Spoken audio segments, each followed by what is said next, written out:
Hello, and welcome back to Oolykee Gaming, welcome back to another episode of Workers and Resources Soviet Republic Mod Monday. Today we have mega buildings, historical buildings, and new trains.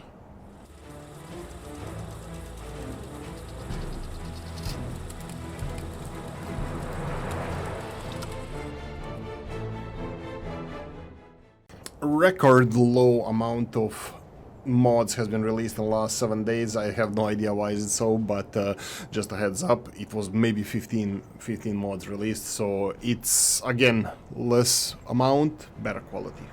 Inch 2 and Kröpeliner Tor, sorry for butchering.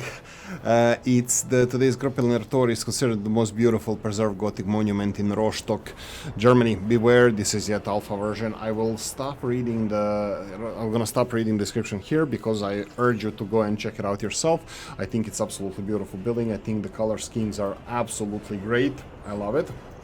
It's just, I think it's missing quite few details. On the side, looks like it's just painted sides. It's not a 3D structure on some of the nice ornaments that this building has, but other than this, I think it's really great. In this game, it serves as a cinema. You can find it in your cinema section. So here we go, Kröpeliner Tor, and it costs 1,000 rubles. Now this is a little bit more affordable than your average cinema, just a heads up on that, and yeah, take it as you wish. For more details, you have link in the description of the video. Gravinerva and Victory Column 1945. Victory Column Gratitude Monument was erected in Stargrad, Poland in 1945 and was part of mausoleum complex of Soviet soldiers who liberated Poland from the Nazi invaders. It was dismantled in 2017 by decision of local authorities. Works as a monument. Characteristic range 300 meters, loyalty 3%. I think it's fair, and really beautiful model. Unfortunately, it's part of history now, so we're only gonna read about it in the history books. I think it's one of the nicer looking models I ever saw. It's really beautiful. Look at the color schemes, so clean and nice. I really like it. I really like it. For a monument and stuff like that, it would be maintained pretty well, so I'm really happy for it to be such a clean. Look at this marble. I think it's marble.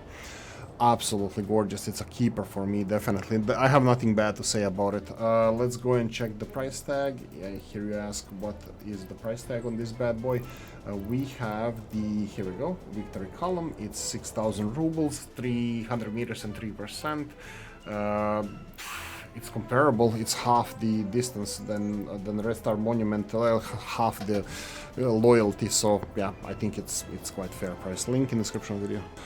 Gravinerva one more time, and Red Army Mausoleum 1945. The Army Mausoleum in the memorial complex of the liberated city of Trzcianka, Poland. Sorry if I'm butchering this. Trzcianka.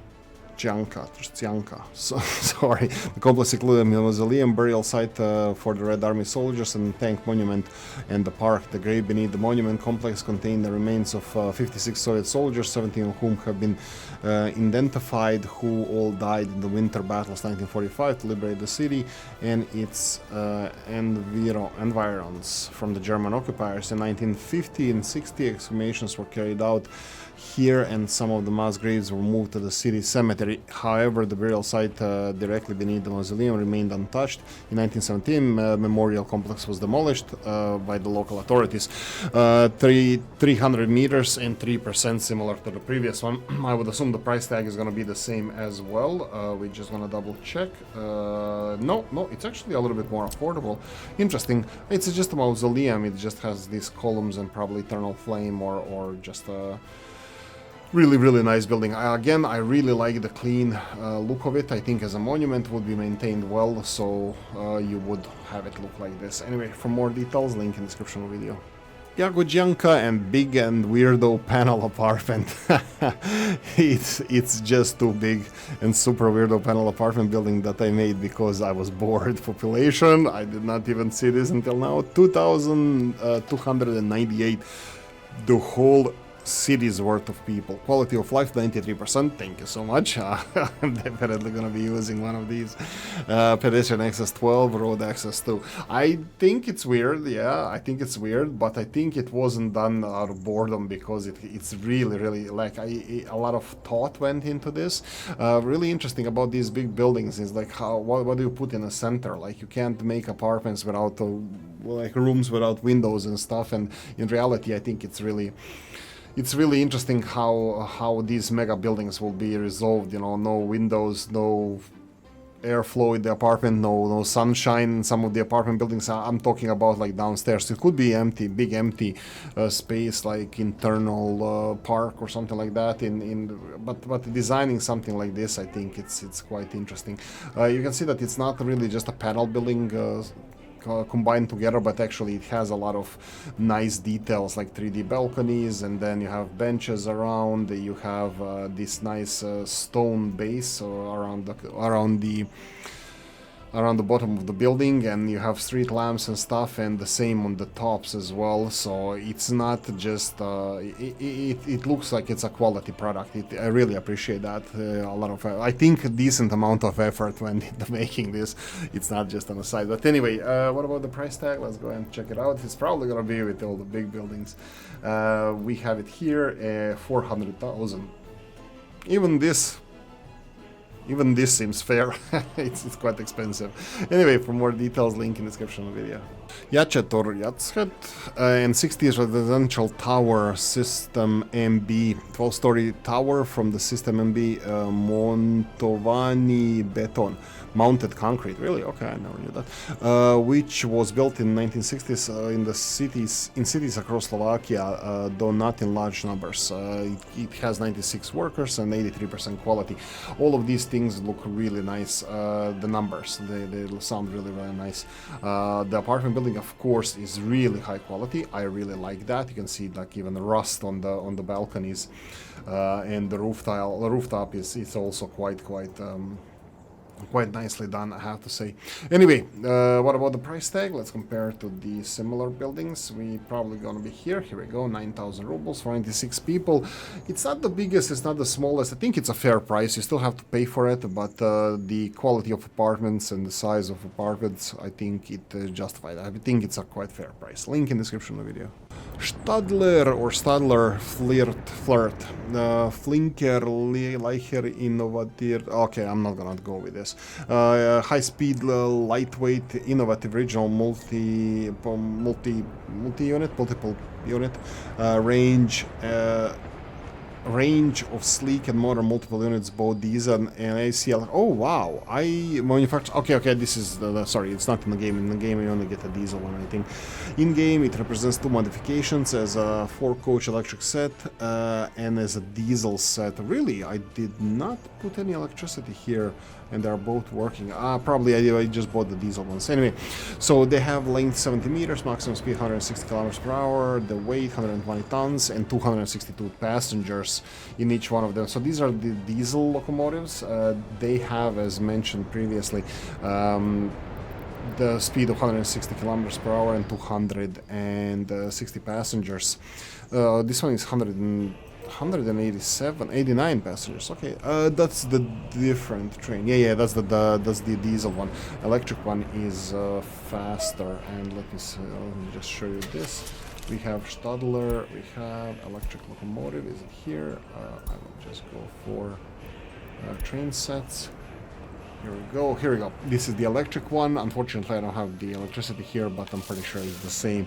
It's a little bit longer. It has one extra cargo or one passenger section. Absolutely beautiful. This is a keeper for me. I'm gonna keep it. And then let's compare it to the other vehicles. Do we have anything in the similar train sets? Unfortunately, these are all mods. The price is 138,000. Let's see if we can find something in rubles that could be comparable to this. Yeah, it's a little bit more expensive in dollars compared to some other train sets, but I think the price is quite fair. Anyway, for more details, link in the description of the video. We have Jagodjanka again and T60613 Gawr Rura Paintjob. Sorry, my limited knowledge about this I'm not sure what it is, but you have nice kawaii, or I'm not sure how to call it, weeb paint job on a car on Skoda 613. Of course, it's free because it's just a skin for a car. If you go and buy a car, you can just change the skin job on it, so it's a normal car. You can just find a paint job like this. Anyway, beautiful. It costs as any other paint, so it's free. Links in the description of the video. Golubac, Serbia / Romania. Golubac is a village and municipality by trucks 1821, of course. Golubac is a village and municipality located in Braničevo district of eastern Serbia, situated on the right side of the Danube River. You're gonna have to go and read more about it in the link in the description of the video. I will just cover the map. I think it has really beautiful canyons. I think east of the map is quite challenging to make something of it. Just a heads up. I think the geology, like geography and geology of this area, is absolutely beautiful, stunning. And let's go and check out the map and the resources. You can see here you have a Danube River going through the center. I found it a little bit hard to get the electricity on the central island because the size of the river, it's hard to get electricity. And both of the electricity connections are on the western part of the map. Just a heads up, eastern part doesn't have any border crossings or any connections if you want to export anything from there, and most of the resources are located there, so it's gonna be challenging. The map is huge, the map is great, a lot of flatlands, especially near the water crossings, and building across the river, I think that part might be a little bit challenging. Anyway, cold 25 to 50% as far as I can see here. I don't think you're gonna get much more than that. And then iron, the same. As I said, most of the resources are located in the east. Oil, you have some central, northern and southern parts of a little bit of oil. Uranium, again, eastern part, and bauxite mostly east, but there is some in the central part of the valley. Anyway, really beautiful map. Go and check it out, read more about the history of the area, educate yourself, and I'm gonna leave it here. Thank you for watching. Hope you enjoyed this one. If you did, press the like button. If you didn't, leave a nasty comment in the comment section. Let me know what you think. Like, share, notification bell, ring it, comment section, hit it. And if you want to support the channel, you have links in the description of the video. Thanks for watching, guys. See you in the next one. Bye bye.